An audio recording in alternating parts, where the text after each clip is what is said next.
Torej, to je zanimivo vprašanje. Večina ljudi misli, da astronomi opazujemo s Hubblovim vesoljskim teleskopom. Veste, Hubbleov vesoljski teleskop je sicer krasen, ampak je en sam, tudi relativno majčkeno zrcalo ima, se pravi, so stvari, kot recimo podrobnosti, boste najboljše videli z njim, ampak svetlobe pa ne zbere največ.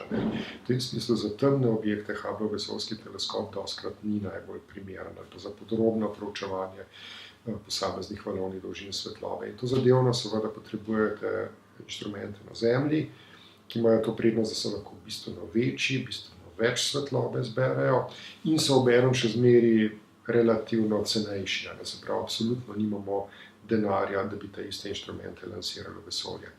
To pomeni, na Zemlji imate potrebo po velikih teleskopih, ki veliko svetlobe zberejo. In zdaj seveda pa želite, da so ti teleskopi postavljeni tam, kjer jih boste najbolje izkoristili. In ta najbolje pa pomeni v bistvu dvoje. Moti nas Zemljina atmosfera. Se pravi, Zemljino ozračje na eni strani seveda sipa kakšno umetno svetlobo, luči, mest in tako naprej. Se pravi, razumljivo, da se boste umaknili proč od civilizacije. To je jasno razumljivo. Ta druga stvar, ki je pa zelo pomembna, je pa, da zelo preprosto bi želeli, da je te atmosfere nad vašim teleskopom čim manj in da je čim bolj, rečemo temu, suha in čim bolj nevznemirjena, taka laminarna, da so v bistvu da tok zraka, veter, da enakomerno piha, da torej ni nekih gorskih grebenov, hribov, vrtinčenj in podobnega. Iz tega sledi že sklep. Želite iti na visoke hribe, vendar ne na hribe, ki so visoke gorske verige, recimo primer Alpe niso primerne. Primerni so vulkanski osamelci. Se pravi, imate stožec, ta stožec sega visoko gor v atmosfero, tja na vrh postavite teleskop in zrak, ko pride, slabo vreme, ko pride, bo obteklo v bistvu tak vulkanski stožec. Lep primer so Havaji. Havaji slovijo po čudovitih plažah in surfanju, menda res, čeprav spodaj vam bojo tisti, ki so tam doma povedali, da pogosto dežuje.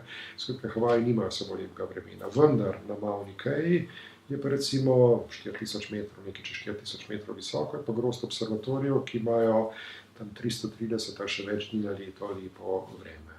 Se pravi, v tem smislu se res da delati, imate res laminaren tok, cel Pacifik je okrog in v bistvu zelo malo slabih dni, pa še zelo suho je, kar je pomembno, ker vodna para predvsej v bližnji infrardeči svetlobi absorbira svetlobe in če imate suho puščavsko vreme, potem je ti absorpcija manj. Za čuda seveda na Havajih, kljub temu, da so sredi morja, so pa absolutno puščavske razmere.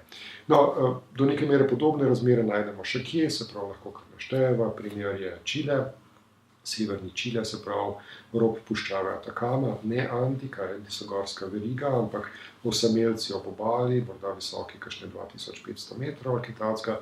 Tam je takšna situacija, dobesedno vidite morje, ampak ste v trdi puščavi, zaradi tega, ker pač je to Atakama seveda in veter piha na tak način.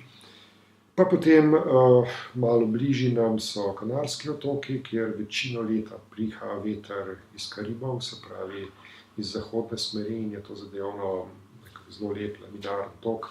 Bolj redko tam v novembru, kvečjemu se obrne, da imate veter iz Sahare in so razmere slabše. In potem relativno dobre razmere so še v Namibiji, se pravi nad Južno Afriko, zopet enkrat kot pogosto pač zahodna obala kontinenta. Potem pa izjema je pa morda Avstralija, se pravi Avstralija, Silent Spring ima dosti dobre pogoje, to je tam 400 km severno od Sydneyja. Tudi ste pravzaprav na robu dolge avstralske puščave in ta veter rata lep, laminaren, absolutno suh. Ste nekako, je še nekaj rasti, ampak relativno zelo dobri pogoji in tudi nekateri zelo dobri observatoriji.